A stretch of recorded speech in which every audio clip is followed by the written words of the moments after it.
Hey guys, welcome back to the channel. I'm Sean if you haven't been here before. And a few weeks ago, I got and picked up another little project. I don't know what I'm going to really do with it, if I'm going to flip it or keep it. Right now, I'm planning on flipping it, but let me go ahead and turn the camera around and show it to you. All right, guys, this is a 2000 GMC 1500 short bed. I paid $750 for. It does have a few dents here and there, and it does have the classic peeling clear coat. It does have a matching painted topper, and the worst dent is down here on the cab corner and the bottom of the bed. It's been sitting under some trees for a while, so it's got a lot of moss and mold on it. And the squirrels kind of chewed on the handle right here. As far as the inside of the truck, it looks really nice. The seats aren't ripped or anything like that. Headliner's in good shape, and the dash isn't cracked. Unfortunately, the mice did chew on the steering wheel and on the shifter boot down there, and also they chewed the center seat belt in half. But other than that, the interior is in pretty good shape, except for all the little evidence they left on the floor and the seats. All right, what I want to do real quick is look underneath the dash for any kind of chewed up wires or anything like that, because your fuses is right here, and that's where your main wires are coming in at, and also your steering column. So let me get a look at that. All right, guys, went ahead and took a couple of these covers off to see if any of the wires got chewed on or anything like that, and I haven't found nothing until I took the radio out. You can see they were living on top of the radio. I don't think it's going to work anymore. And right here, you see they were nesting behind the radio. So I'll get and look in there real good, make sure I don't see any chewed on wires, but so far I haven't found anything that's been chewed on. All right, guys, I want to also show you the engine real quick. It's a 4.3 V6. Now you can see that spark plug wire right here got chewed on. So I need to replace that. And I also know that there was an ABS wire down here somewhere that was patched. He said he patched that wire. It's right here. See that tape on it? So like right here. So let me look for any other wires that might be chewed on. All right, guys, I wanted to look in the air filter real quick, and it didn't surprise me. They made a nest in there too. I'll go ahead and get that all cleaned out and everything, but until then, I think I'm gonna go ahead and concentrate on the interior. I would like to pressure wash the outside and the motor because it has a lot of mouse poop on it too. But they're shutting our water off at 10 p.m. tonight, and it's getting kind of late, so it's too late to even start that. And they're not even going to turn our water back on until 4 p.m. tomorrow. So we're going to go a long time without any water. So until then, I'm going to go ahead and start cleaning this interior. And I'll probably just put you on a time lapse because I want to get through it pretty quick because, like I said, I'm starting to lose light out here. It's getting probably about 5:30 right now. So we won't have much more light left. So let me go ahead and do that, and I'll be right back. All right, guys, at the same time, this is kind of gross. It's going to be satisfying at the same time. So let me go ahead and start getting this cleaned out.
Alright, I got it all vacuumed out as much as I'm going to right now. It looks a lot better. But also found behind the seat uh, snake poop. So I guess had snakes eating on the mice in here. But so far I haven't found a mouse or a snake, so that's good. All right, guys, next day, what I'm going to go ahead and do is take everything off the top of the motor so I can get to the spark plug wires. And while I'm doing that, I took the battery right there and I put some distilled water in it because it was a little low on it. I'm going to see if it takes a charge. I'm pretty sure it's probably not, but I figure I'd give it a chance. Probably have to go get a new battery or at least take one out of another vehicle to see if this thing starts later.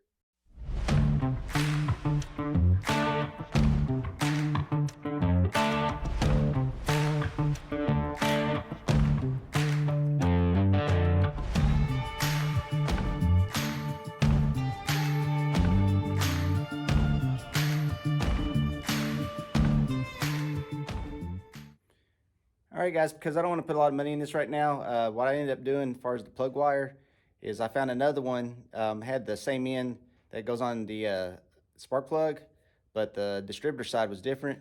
So I cut that end off the wire and then cut the one off of my old wire that was on this truck and put it on it and check continuity, and it seems to be working. But when I went to put it back on the distributor, the cap was loose. So I went ahead and took the cap off, and I'll show you what I saw. Like I said, when I raised up the cap to look underneath it, I saw a lot of corrosion. And I don't know if this is what was making it run bad before. And the guy thought he had a lot of wiring issues because the squirrel ate the plug wire. But has corrosion on a little bit of everything here. So I'm gonna go ahead and clean that up. I'll probably eventually get buy new parts for it, but for right now I don't want to get and put any more money into it until I see it runs.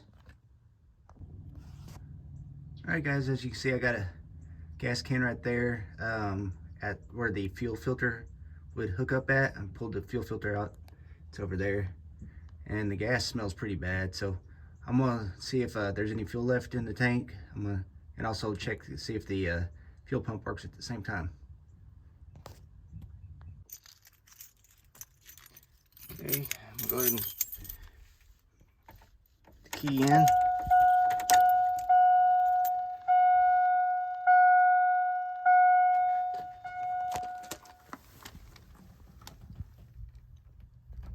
Well, I don't think I hear the fuel pump, so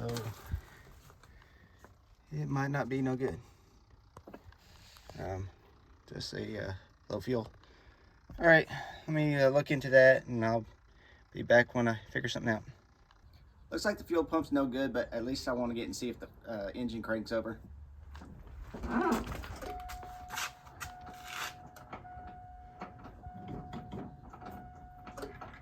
Nothing. All right, guys, being that it's been set for 4 years, I was expecting the fuel pump probably not to work, but I thought it'd at least crank over, so I'm gonna get and figure out what's causing that problem too. Well, guys, I can't figure out why it won't start, but I still want to see if it will start, so I'm gonna jump across the starter solenoid and see if that will help turn it over. So let me go ahead and do that.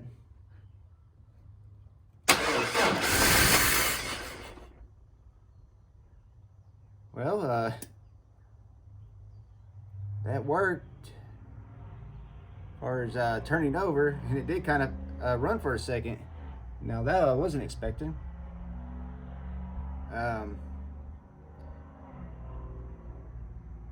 Well, I know I can't run it because I have no fuel, but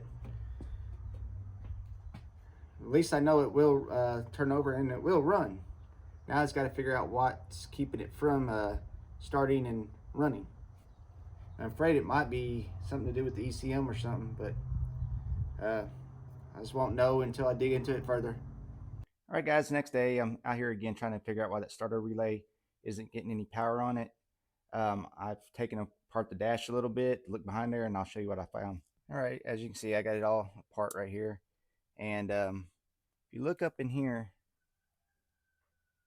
you can probably see those wires right there. are chewed up. I don't know if that has to do with the starting issue or if it goes to another accessory. But I'm going to try to get back there and see if I can get those wires put back together and see if that helps. All right, I got those wires back together and it didn't seem to make a difference as far as the start relay goes. I even bypassed the clutch pedal switch, thinking maybe that could be it. I also tested with my test light on the crank fuse when I got in turned the key, and it would light the light up. So it is sending a signal. So I'm going to have to get and figure out where I'm losing power at. I'll probably be back tomorrow to get in try again. All right, guys. Next day, what I want to go ahead and do is take the shrouding off that covers the fuse panel right here, and see if there's any damage to the wires underneath.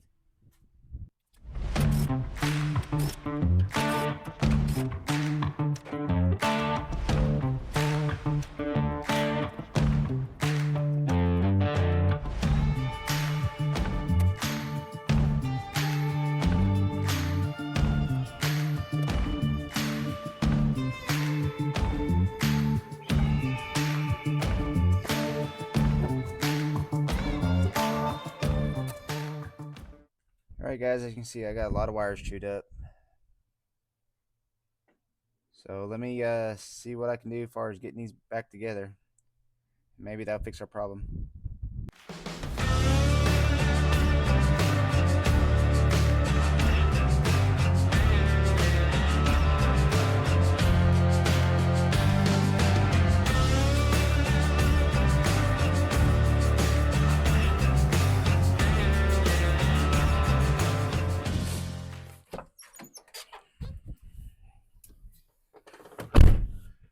All right, guys, I know it's kind of late, but I want to go ahead and try it and see if repairing those wires worked.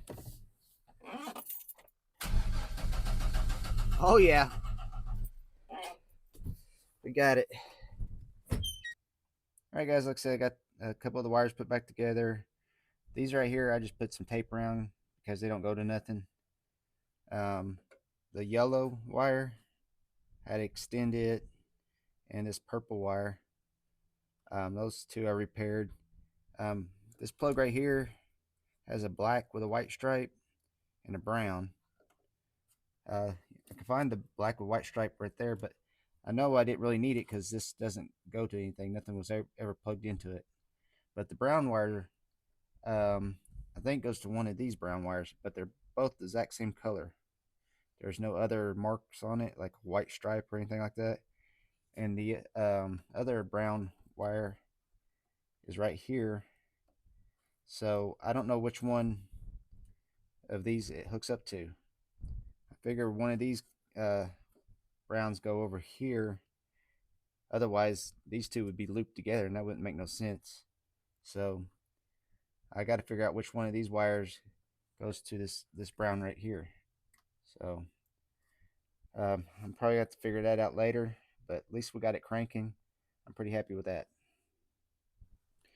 But now I got it cranking, I'm gonna go ahead and get a fuel pump for it, and hopefully, time I come back, I'll also figure out where that brown wire goes. All right, I found this plug right here matched a lot of the wires on the plug that's underneath this fuse block right here.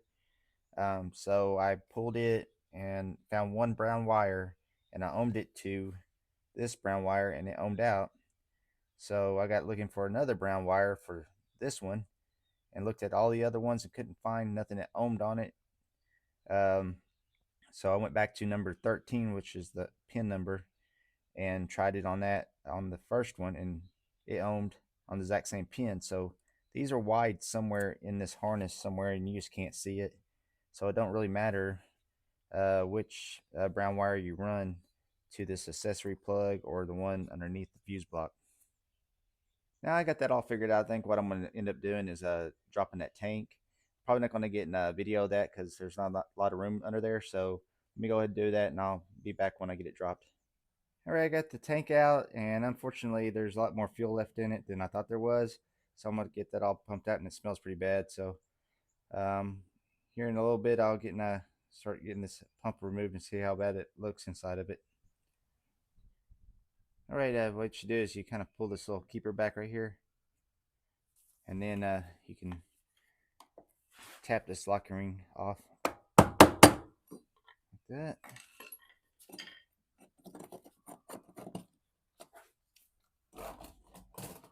Oh, that does not look good. All that varnish on there. Ooh, it smells bad.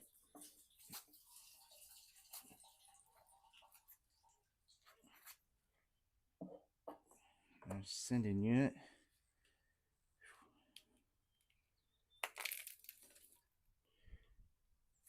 Get a light so we can see down in the tank.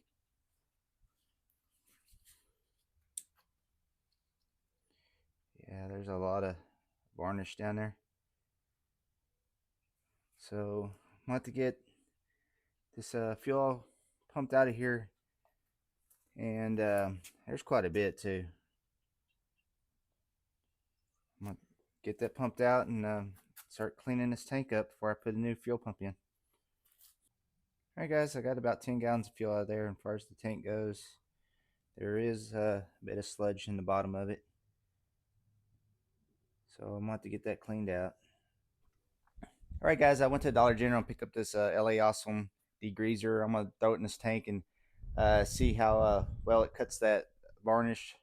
I'll be back in a few days because I'm on call right now, so I can't really do much out here because I might get called away at any minute. So let me dump this in a few days. We'll get and see how good of a job it does.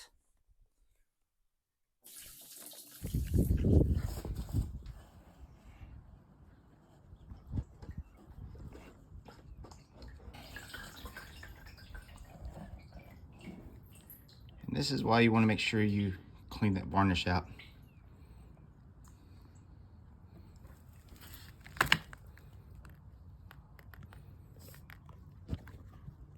All right, guys, after letting that tank sit for a couple days with the full strength degreaser, I got and I dug out what I could with my hand, like you saw in that last clip, and also went to the dollar store and bought a little scrub brush I can get in there with. And then I added 8 gallons of water on top of that with some Dawn and let it soak for another few days. Came out every day and kind of like sloshed it around and everything, keep it agitated. And that last day I flushed everything out and it came out pretty clean, like you see right here.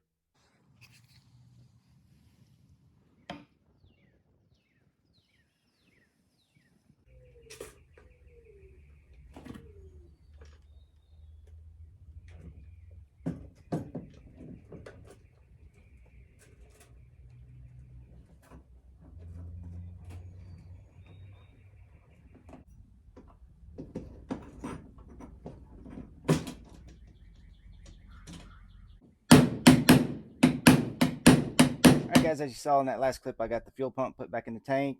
Now I got it back underneath the truck and all hooked up. Let's go ahead and throw some fuel in it and see what it does.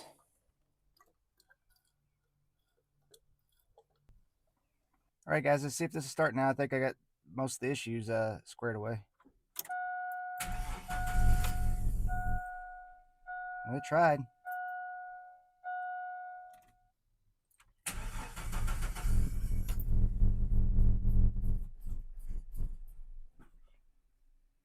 All right.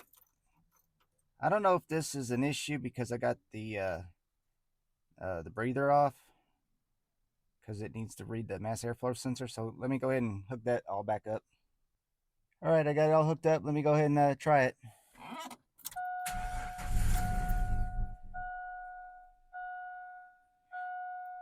Okay.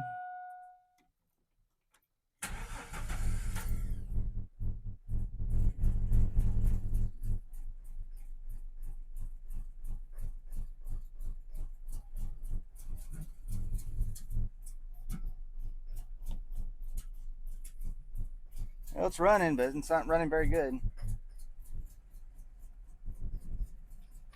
I'm starting to do a little better.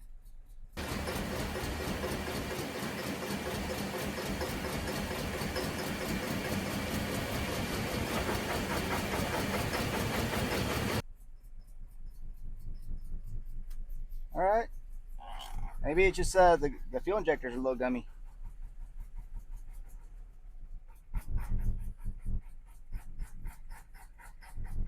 Let me get out and see if the exhaust isn't stopped up. I don't think the exhaust is stopped up. I don't see nothing that blew out. I think it's just the injectors are really gummy. It's actually running pretty smooth.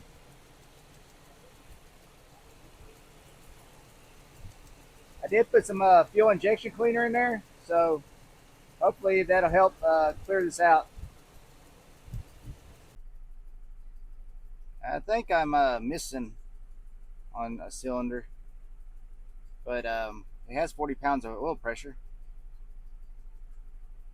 and it shows it's charging.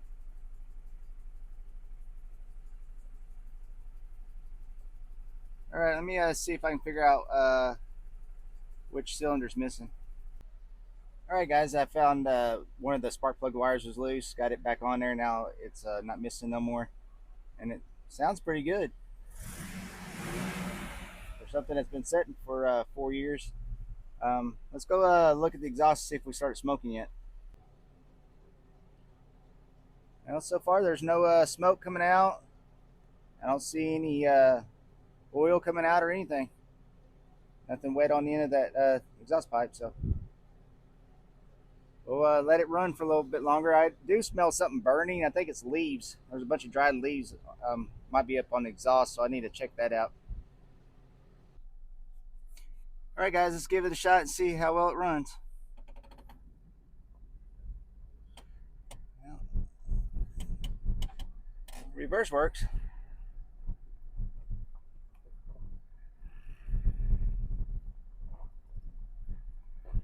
Need to readjust my mirrors.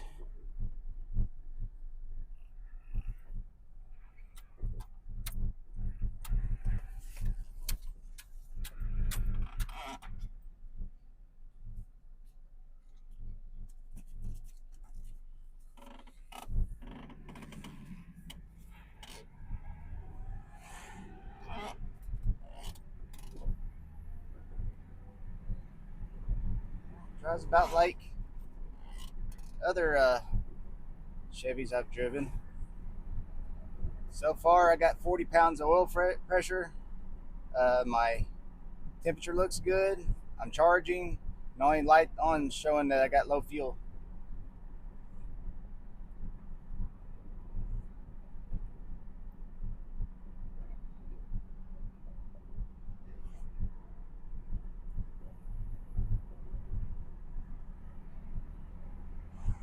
Got it up to 30 right now.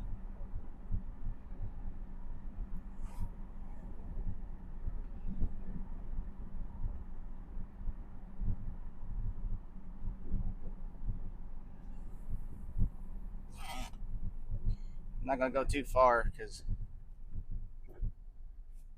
I don't want to break down. I have to figure out how to get it home.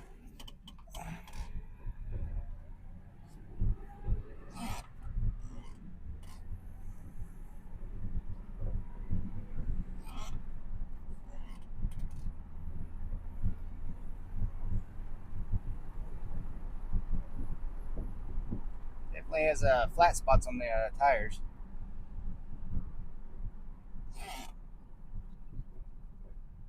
Need to oil that clutch pedal.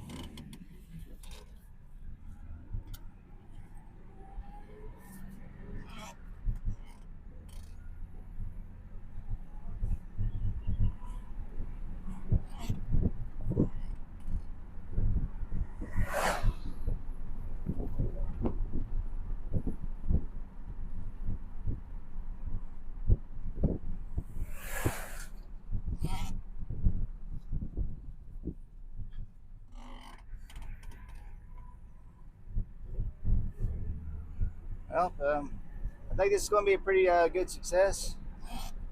Um, I was kind of worried that I threw away $750, but I really could have parted it out if I had to. But I think I managed to get a pretty good truck. We'll just have to see. Drive it for a while and everything, and see how it reacts over time.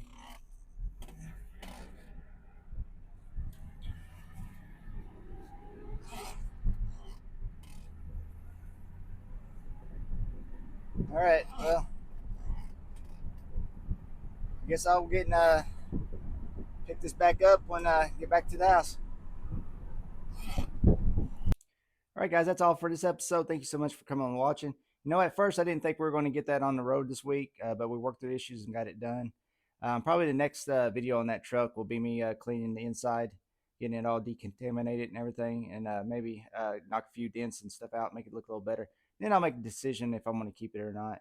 Other than that, get out in your shop and work on your stuff because you don't want to let your project become somebody else. I'll see you on the next one. Thanks for watching.